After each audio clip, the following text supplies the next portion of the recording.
Thank you very much. First of all, I would like to say that these are my personal views. I hope that is not considered something very political. I used to be governor, but not anymore. Yeah. Second thing, I would like to say that this is my analysis of the history and what is happening in Iraq for last century. As this morning President Barzani said, it is almost 100 years after the collapse of the Ottoman Empire and the Sykes-Picot. I would start with a very important observation. For many years, I have observed that there is a very big contradiction and paradox in the arguments of the politicians in the Middle East, academics, and even, let's say, common people. On one side, they said Sykes-Picot was imposed on us by colonial powers, by the French, by the British, and other colonial powers at that time when they defeated the Ottoman Empire in the First World War.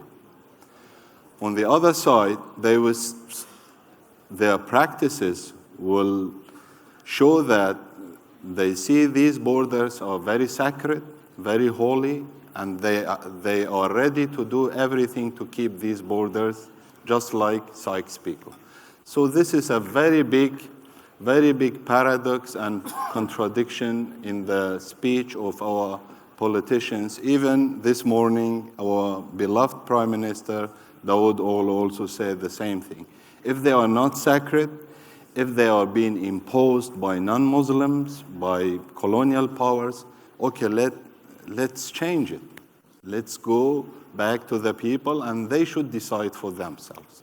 I would start from here. Again, if you go back to history, in 1920s, when Iraq was established, it was something very new in the Middle East because the state system was not here in the Middle East. It is a product of the Western ideologies, Western conflicts with the Europeans, mainly Europeans.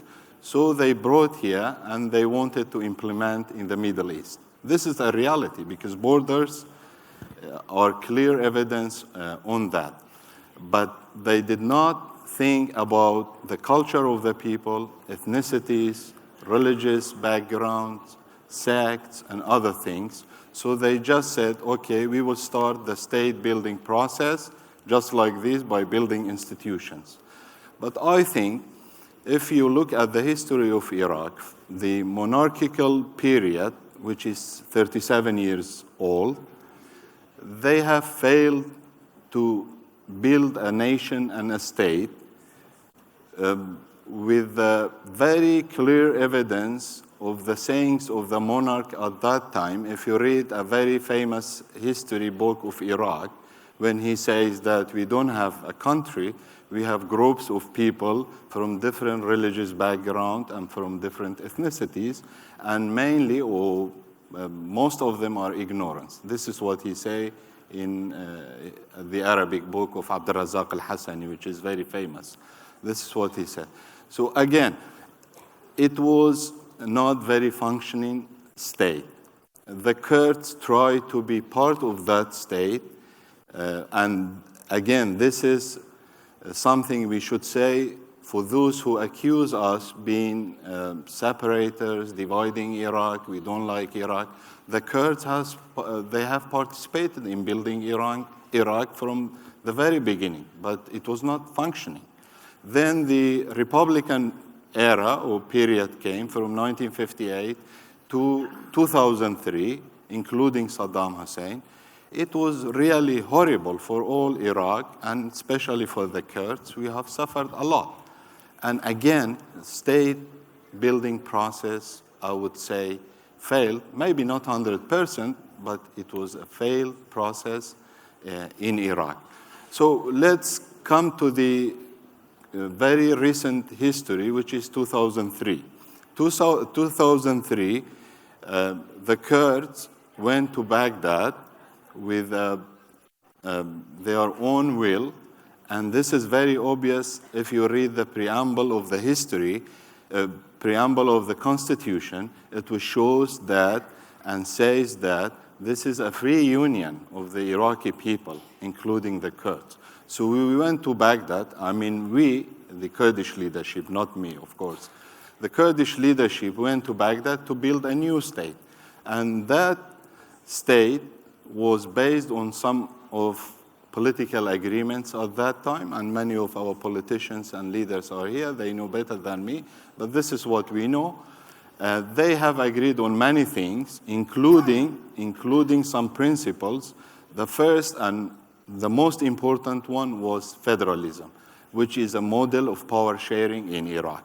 We agreed on it, all parties agreed on it, and then the interim law, when it was written and passed by the council at that time, the ruling council, it was including the very basics of the current constitution, which is a permanent constitution of 2005.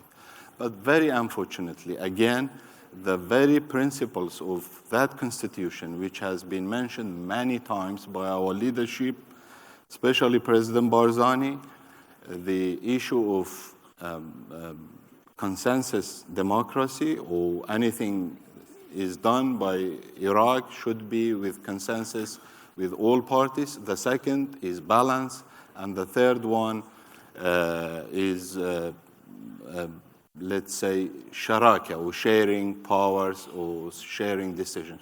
But very unfortunately, I have written a lot of examples in the Constitution which we have failed to do or to implement the Constitution, including Article 9, which talks about it's forbidden to create militias in Iraq outside the Iraqi forces. Article 9, Section, I think, B or C. Again, if we go to the issue of oil, Article 111 and 12 also, we failed to solve that one based on power sharing. If you go to the issue of the Supreme Court of Iraq, still we have a court which is based or established based on previous laws, not on the Constitution, and many, many other examples, including Article 140, which can decide where are the territories of Kurdistan and the federal government. Anyway, I don't want to take more time, but I had a lot of examples to say, but I will stop here. Thank you. Great, thank you for your insights, and I'll definitely come back to you. Thank